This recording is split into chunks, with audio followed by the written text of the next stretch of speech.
Bonjour à tous et merci de regarder RTI 1. On regarde le titre de cette édition. Le ministre du Commerce et de l'Industrie a lancé les travaux de l'étude de faisabilité de création du Fonds de développement industriel. Selon Souleymane Diarra-Souba, le projet s'inscrit parfaitement dans la vision Côte d'Ivoire 2030 du président de la République Alassane Ouattara, qui souhaite la transformation structurelle de l'économie ivoirienne par l'industrialisation. Confronté à un manque d'eau depuis plusieurs mois, le ministre de l'Hydraulique était à Anyama où il a rencontré les populations de la cité. Laurent Tiagba a promis la canalisation des différents quartiers et l'augmentation de la pression de l'eau dans les conduites afin de ravitailler tout le monde d'ici un mois. Et puis dans la bande de Gaza, l'aviation israélienne poursuit les bombardements. 119 Palestiniens ont été tués, dont 31 enfants. 830 personnes ont été blessées, selon un dernier bilan du ministère local de la Santé. Au total, l'armée a dit avoir frappé 150 cibles dans la bande de Gaza. Voilà pour les titres. Dans la dynamique d'approcher les pays voisins et ses homologues pour discuter des questions de sécurité, de défense et de coopération, le ministre d'État, ministre de la Défense, a entamé depuis le dimanche dernier une tournée dans la sous-région ouest africaine. Ainsi donc, après le Burkina Faso, la délégation ivoirienne a mis le cap sur le Mali. À Bamako, Téné Birahima Ouattara a eu une séance de travail avec son homologue malien.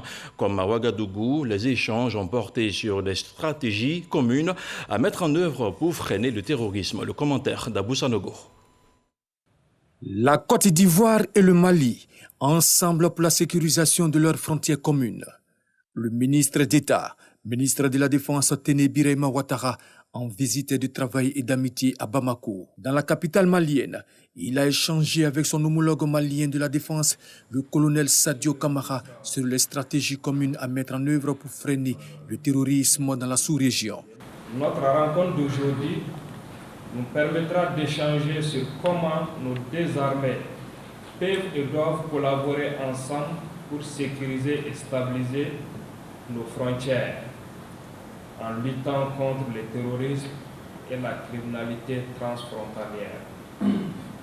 On comprend aisément pourquoi nos deux pays doivent travailler fortement à sécuriser cette zone frontalière, où nous avons en commun des populations liées par le sang, la culture, l'histoire et l'économie.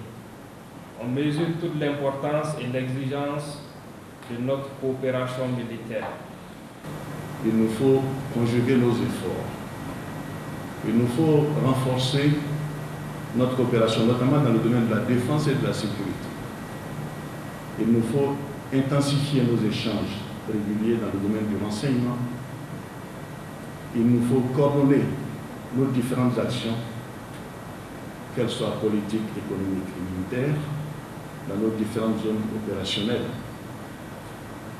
Il nous faut conduire des opérations militaires conjointes aux frontières contre ces bandes armées criminelles et terroristes. Il nous faut mettre en place un cadre de concertation entre les autorités politiques et militaires de nos deux pays. C'est là, Monsieur le ministre, l'une des raisons de notre déplacement ici en terre malienne, pour voir dans quelle mesure nous pourrions mutualiser nos efforts, que ce soit dans le domaine du renseignement, que ce soit dans le domaine des moyens logistiques, pour essayer de freiner ce fléau qui dévaste tous les jours nos populations. Notons que le ministre d'État, ministre de la Défense Téné Birahima Ouattara, a également été reçu par le vice-président de la transition, le colonel Assimi Goïta. Je vous disais en titre, le lancement officiel du projet d'amélioration de services aux industries en Côte d'Ivoire a eu lieu mardi dernier par visioconférence, financé par la Banque africaine de développement et le PACI. Il est évalué à 200 millions de francs CFA. Il va durer 2 ans et il vise à booster la compétitivité du secteur économique ivoirien. L'éclairage de Samuel Dangui. La Côte d'Ivoire mise sur la compétitivité du secteur industriel pour accélérer la transformation structurelle de son économie. Le lancement du projet d'amélioration des services aux industries en Côte d'Ivoire, PASICI, a eu lieu par visioconférence et s'inscrit dans cette dynamique. Doté d'une enveloppe de 200 millions de nos francs, ce projet est le fruit d'un accord de facilité et de don de la Banque africaine de développement à la Côte d'Ivoire. Il s'agit à travers ce don de permettre en fait d'avancer sur différentes études, portant notamment sur l'étude de faisabilité concernant la zone industrielle d'Assouba, dans la région d'Aboisseau, et également de faire les études monographiques de la zone industrielle de San Pedro. Et en troisième point, de travailler surtout sur la mise en place d'un fonds de développement industriel. Le projet d'amélioration du service aux industries en Côte d'Ivoire, pas ici, va durer 24 mois et vise à booster la compétitivité du secteur industriel. Dans un mois, vos robinets seront remplis d'eau. C'est la promesse du ministre de l'Hydraulique aux populations de la commune d'Anyama. Une visite de terrain au cours de laquelle Laurent Tchagba a rencontré les populations des quartiers Belleville et Plateau. Des populations confrontées à un manque d'eau depuis plusieurs mois. Et dans l'immédiat, des camions citernes continueront d'alimenter les différents secteurs durant la période des travaux. Le point de la visite de terrain avec Patricia Omouitia. Quartier Belleville dans la commune d'Anyama. Ici, les populations sont au quotidien confrontées au manque d'eau potable depuis plusieurs mois. Une situation qui arrange bien les revendeurs d'eau, selon la présidente des femmes du quartier Belleville. Nous achetons l'eau avec les revendeurs. Ils nous donnent 10 bidons à 2000 francs. Ah, c'est pour ceux qui sont dans les maisons basses. À l'étage, c'est 3500 francs, les 10 bidons. Un cri de cœur entendu par le ministre de l'Hydraulique. Il a donc effectué une visite de terrain ici à Anyama, précisément dans les quartiers de Belleville et Plateau. Selon le ministre de l'Hydraulique, les travaux de renforcement de la production et d'extension de réseaux prévus pour résoudre les problèmes d'eau pour les quartiers d'Anyama, Belleville et Plateau sont en cours. C'est le problème de ressources. Vous voyez, lorsque Belleville est en hauteur par rapport au château d'eau, qui leur envoie de l'eau à partir de Ndotré. Mais lorsque l'eau que vous devez envoyer n'est pas suffisante, il n'y a pas suffisamment de pression. Donc la pression étant faible, l'eau ne monte pas. Ce que nous allons faire rapidement, et j'ai dit que dans un mois nous devons terminer cela, c'est de faire en sorte que d'abord on amène suffisamment d'eau à Ndotré pour que la pression que nous allons mettre dans les conduites soit forte pour que l'eau arrive dans toutes les canalisations. En attendant la fin des travaux, le ministre a instruit le comité de crise afin que chaque jour, les populations soient ravitaillées en eau à partir de camions-citernes. Les populations ont vraiment apprécié cette démarche et ils n'ont pas manqué de traduire leur reconnaissance au ministre pour tous ses efforts. Le ministre de l'Hydraulique poursuit sa tournée dans d'autres communes du district d'Abidjan. Justement, l'hôtel du district au Plateau a servi de cadre à une rencontre entre des femmes leaders d'organisations féminines et la ministre de la Femme, de la Famille et de l'Enfant. Au cours de la réunion de prise de contact, Nassene Batouré a évoqué le concept de femmes championnes, des femmes issues des régions de la Côte d'Ivoire, l'éclairage de Patricia Omouitia, qu'on retrouve encore une fois.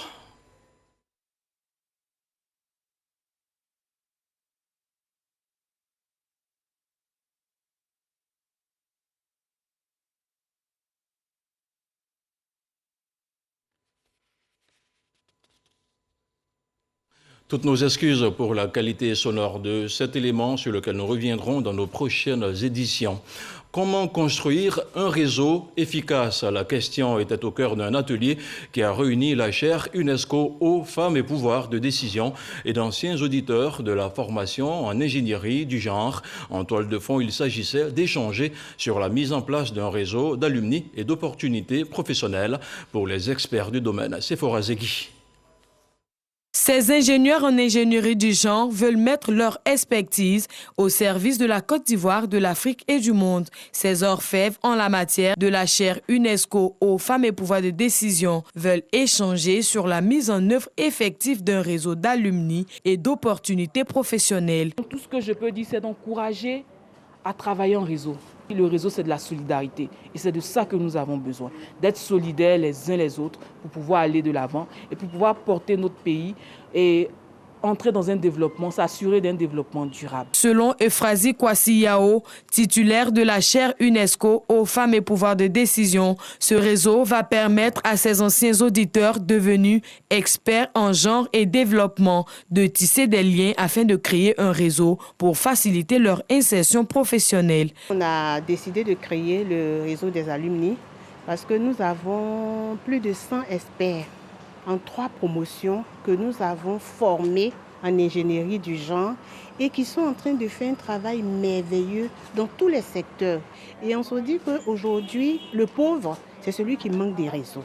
Si tous ces alumni se mettent ensemble pour renforcer leurs capacités, pour développer leurs opportunités, ils pourront mieux faire pour une Côte d'Ivoire solidaire, comme le souhaite son Excellence, Monsieur le Président de la République. La chaire UNESCO aux femmes et pouvoirs de décision, structure de référence internationale en matière de genre et développement, a conçu et mis en œuvre ce programme en 2017. Cette formation innovante a pour but de favoriser la compréhension de l'approche genre en vue de son intégration dans les projets et programmes de développement du gouvernement. Dans le Lodjibois, où les lycées modernes 1 et 2 de Divo ont reçu du matériel scientifique et didactique de la part du conseil municipal. Au cours de la rencontre de remise, le ministre, sinon le député maire de la localité, a exprimé sa volonté de renforcer les établissements publics en outils pédagogiques de qualité. Le compte-rendu de Jean-Marc Djadji. Le directeur régional de l'éducation nationale du Lodjibois reçoit de façon symbolique du matériel scientifique pour les lycées modernes 1 et 2 de Divo. Ce sont entre autres des imprimantes, des équipements d'observation, accessoires pour laboratoire et des instruments de mesure pour les travaux pratiques en physique et chimie. Un don du député maire de la commune de Divo, Amédée Kofi Kwaku. Ce lot de matériel vient soulager le corps enseignant et renforcer ces lycées publics en outils pédagogiques de qualité. Les responsables de ces établissements bénéficiaires ont exprimé leur gratitude et leur doléance aux autorités municipales. Nous sommes dans le besoin en ce qui concerne le matériel scientifique.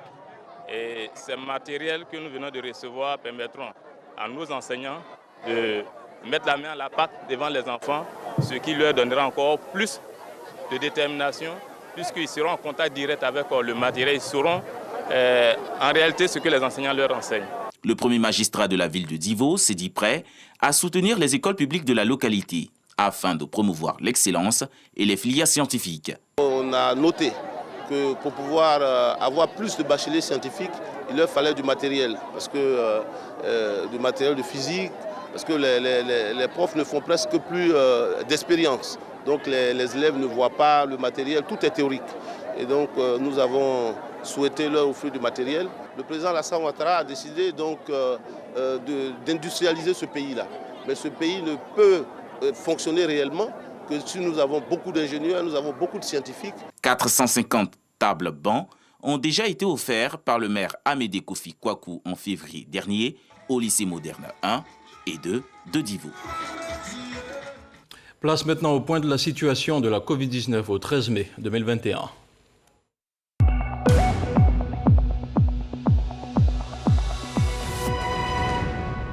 Le ministère de la Santé, de l'Hygiène publique et de la couverture maladie universelle a enregistré jeudi 4 nouveaux cas de Covid-19 sur 1119 échantillons prélevés, soit 0,3% de cas positifs, 35 guéris et 2 décès.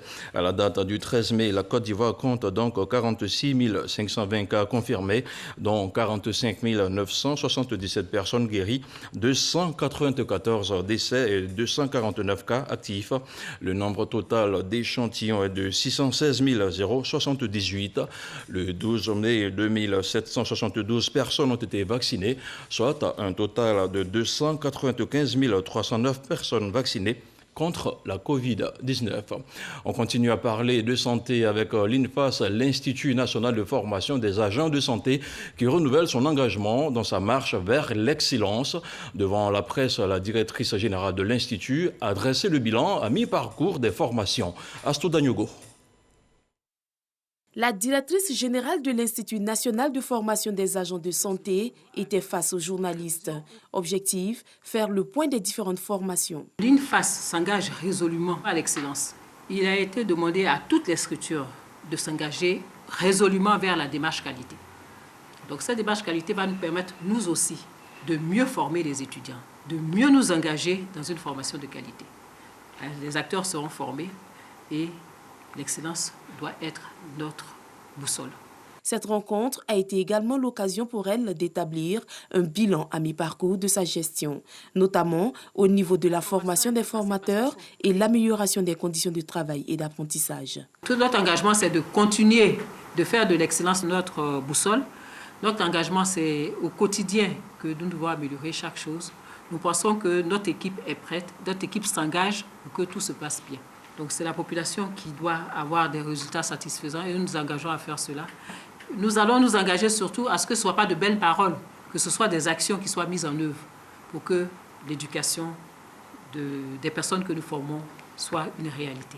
S'inscrivant dans une démarche qualité basée sur le digital et les cours en présentiel, en perspective, la directrice générale entend mettre l'accent sur la formation continue. Rappelons que l'INFAS a pour mission de former des agents de santé compétents et opérationnels sur le terrain. À ce jour, l'Institut compte 13 400 étudiants. Autre chose à présent, la deuxième édition de la foire francophone des jeunes sur la gestion et le recyclage des déchets se tiendra du 25 au 26 mai prochain à Abidjan. Plusieurs jeunes francophones porteurs d'initiatives vont bénéficier d'un cadre d'échange et de réseautage. Cette année, une dizaine de jeunes seront récompensés par la Fondation Magic System et l'Institut de la francophonie pour le développement durable. Plus de détails avec Issa Chonayo. Gestion et valorisation des déchets plastiques, changement climatique.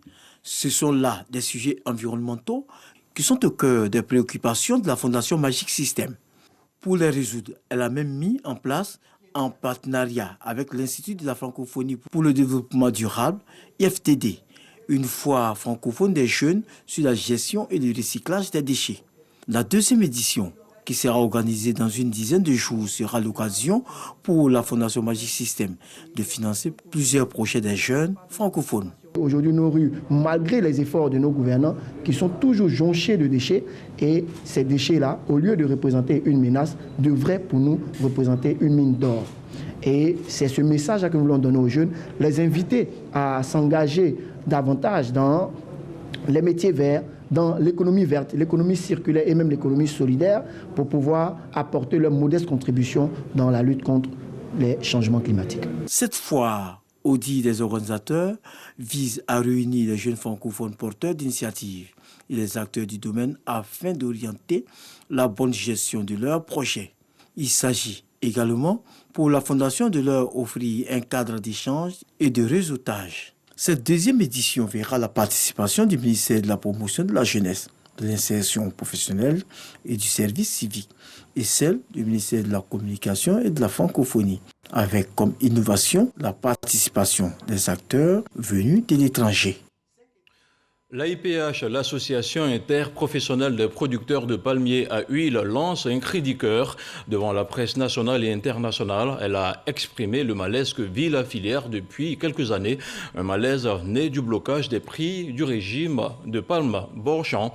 Et l'AIPH a appelé l'État de Côte d'Ivoire à mettre un terme au blocage des prix. Le reportage de Cheikh Aboubakar Koné.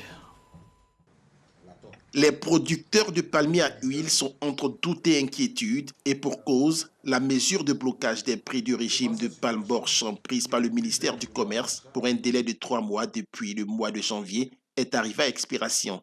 Ils craignent donc une prorogation. Nous avons estimé qu'il était nécessaire qu'on libère les prix. Par exemple, la tonne de régime pour les producteurs, c'est 80 000 francs la tonne. Et la tonne de régime de l'huile brute est de 640 000 francs. Il faut la libérer pour permettre aux différents acteurs de faire face aux contingences actuellement. Parce que là, le carburant a augmenté. Le carburant, c'est un facteur qui nous permet de collecter les régimes. Et l'engrais, le prix de l'engrais a augmenté. Tout ça font qu'on est obligé de plaidoyer auprès de l'État pour que quelque chose soit fait. Pour rappel, le prix Borchamp du régime de palme est indexé sur le marché international de Rotterdam. En début d'année, face à la flambée des cours mondiaux, le ministère du Commerce a exigé des acteurs de la filière un blocage des prix sur une durée de 3 mois pour permettre une compensation plus tard lorsque les cours mondiaux connaîtront une tendance baissière. Et depuis, les producteurs disent attendre ce différentiel. Les 3 mois de blocage ont fait perdre 35 000 francs CFA par tonne pour le producteur, quand on sait que le pays produit plus de 500 000 tonnes d'huile de palme brute par an. Quant aux usiniers de la deuxième transformation, c'est un peu plus de 3 milliards de pertes enregistrées sur la même période. Pour éviter de se retrouver dans une situation d'asphyxie du secteur, les acteurs font des propositions à l'État. C'est de demander à l'État de Côte d'Ivoire de réduire la TVA de 18 à 9% pour permettre à la deuxième transformation de pouvoir faire face à la récrimination des consommateurs, de pouvoir réduire le coût de l'engrais, parce que l'engrais aujourd'hui qui permet de renforcer le rendement de la filière palmier, il faut pouvoir le faire. Le palmier à huile est un des leviers de l'économie ivoirienne avec un chiffre d'affaires de 500 milliards de francs CFA et 200 000 emplois directs. Le pays occupe le rang de 9e producteur mondial et 2e africain et est le premier exportateur africain d'huile de palme. La station balnéaire de Jacquesville a abrité la 4e édition de la Journée nationale de l'écotourisme. La rencontre avait pour objectif principal de sensibiliser et d'engager les collectivités à l'usage de l'écotourisme communautaire comme un outil de développement inclusif. Astou Dagnogo. L'écotourisme, vecteur de développement communautaire pour une croissance inclusive. À travers ce thème, le réseau ivoirien du tourisme et l'agrotourisme Rutassi veut promouvoir le développement participatif en lien avec la protection de l'environnement. Tout projet communautaire doit être durable et la durabilité implique d'abord la prise en compte de la population locale. Ces personnes seront chargées de promouvoir tout ce qui est potentialité touristique, culturelle comme naturelle au sein des collectivités. Une action de haute portée qui donne du souffle au secteur du tourisme, fragilisé avec l'avènement de la crise sanitaire que connaît le monde entier. Nous avons près de 3600 restaurants en Côte d'Ivoire fermés. Il y a un minimum de recettes ou d'emplois de 4 à 5, multiplié par le nombre, il y a une perte. Nous avons perdu près de 437 milliards nous, à notre niveau. Un panel sur le thème « Écotourisme, vecteur de développement communautaire pour une croissance inclusive » a permis aux participants d'échanger, mais surtout d'apprendre. Le tourisme, ça doit être les Ivoiriens, ça doit être les résidents. Et on a une bonne raison de nous appuyer sur cette valeur. Cette 4e édition de la Gynécotour s'est déroulée à Jacquesville, ville balnéaire, première destination touristique depuis l'ouverture du pont Philippe Grégoire Yassé. Et on parle maintenant de cohésion sociale avec une délégation de la Fédération pour la paix universelle qui a séjourné récemment à Korogo. Une rencontre mise à profit par le FPU pour renforcer les capacités de ses membres. La rencontre a aussi servi de cadre préparatoire au prochain sommet mondial sur la paix, un sommet qui se tiendra en Côte d'Ivoire. La correspondance de Léon Brou a retrouvé dans nos prochaines éditions. Les femmes parlementaires de la commune de Yopougon volent au secours des victimes de l'incendie du quartier Saint-André. Le 12 mai dernier, plusieurs habitations, mais aussi des commerces sont partis en fumée. Un moment de compassion raconté par Éric Gouré. Ils sont encore sous le choc et inconsolables, ces habitants de Yopougon-Sikoji, Saint-André, qui ont vu leur habitation et magasin partis en fumée ce 12 mai 2021. Au lendemain du drame, une délégation conduite par des femmes députées de Yopougon est allée réconforter les victimes et échanger avec elles sur les circonstances de l'incendie. En Côte d'Ivoire, nous sommes nous sommes solidaires. Il y a un espoir, nous sommes en train de voir, de susciter de bonnes volontés déjà pour soulager nos frères, nos sœurs, toutes ces familles qui ont été peinées, qui sont dans la souffrance, dans la douleur. Il y a un espoir, on ne les laissera pas tomber. Une lueur d'espoir pour les victimes. Ça veut dire que les autorités ne sont pas indifférentes à ce qui nous arrive. C'est vraiment déplorable, mais on voit que les députés se sentent proches de nous. Nous espérons que tout ce que nous avons perdu, on pourra quand même compenser cela. L'incendie a fait plusieurs victimes, 10 magasins détruits et 7 habitations emportées par les flammes. La police scientifique est sur le terrain pour connaître les causes réelles de ce sinistre. Et d'un sinistre à un autre, on se rend maintenant à Marcory où les victimes du marché d'Aliodan, un marché ravagé par les flammes, ont reçu la visite du délégué communal du RHDP. À l'occasion, des centaines de kits alimentaires ont été remis aux sinistrés. Myriam Chérif, Mamadou Kouassi pour le compte-rendu. Plus d'un mois après l'incendie qui a ravagé une grande partie de ce marché, les activités reprennent timidement à Marcory à Aliodan. Les commerçants font avec les moyens de bord afin de subvenir aux besoins de leurs différentes familles. Mais ça fait beaucoup de sinistrés. Les gens avaient rempli les magasins par rapport au mois de Ramadan. Mais actuellement, elles se débrouillent. Il y a des gens qui ont fait des tontines entre elles. Voilà, celles qui ont ramassé, elles ont essayé de faire un peu pour voir comment elles vont faire pour redémarrer leur activité. Leur initiative est encouragée par les cadres de la commune de Marcory. Cissé Tiemoko, délégué communal RHDP de Marcory, soulage ses commerçants en cette période de fête. Il remet à la centaine de victimes de l'incendie des vivres composés de riz, de l'huile, de la pâte alimentaire, ainsi qu'une enveloppe afin de se nourrir un tant soit peu. De quoi réjouir ses bénéficiaires. On lui dit merci beaucoup pour tous ces gestes qu'il a fait. On lui remercie beaucoup. Le donateur a signifié aux commerçants que cet acte est l'expression de la solidarité à l'endroit de ses victimes. Il les a invités à plus de courage et d'abnégation afin de surmonter cette épreuve. Il s'agit simplement d'un soutien, d'un élan du cœur face au désarroi subi par ces braves dames qui ont tout perdu au soir du 1er avril, dans la nuit du 1er avril au 2 avril 2021. Et on ne peut pas être insensible à pareil désarroi. Nous sommes là aujourd'hui. Vous avez vu modestement quelques kits. 3 fois rien, mais un geste qui symbolise la solidarité que nous nous devons. Le donateur, Cissé Tiemoko, a signifié également aux commerçants que le RHDP ne restera pas insensible à ces situations que ces hommes et ces femmes traversent. Des actions d'envergure sont prévues pour leur apporter une assistance conséquente. Et dans l'actualité hors de chez nous, Israël pilonne ce vendredi la bande de Gaza avec des frappes aériennes et des tirs d'artillerie dans cette enclave palestinienne densément peuplée. L'escalade militaire en cours depuis lundi avec les islamistes du Hamas au pouvoir a fait plus de 100 morts. Au total, l'armée a dit avoir frappé 150 cibles au cours d'un déluge de feu nocturne, un déluge doublé de salves de roquettes de la part du Hamas vers des villes israéliennes du sud. Sur le front diplomatique, le Conseil de sécurité de l'ONU se réunira dimanche pour aborder le conflit. Le secrétaire général Antonio Guterres ayant appelé à une cessation des hostilités.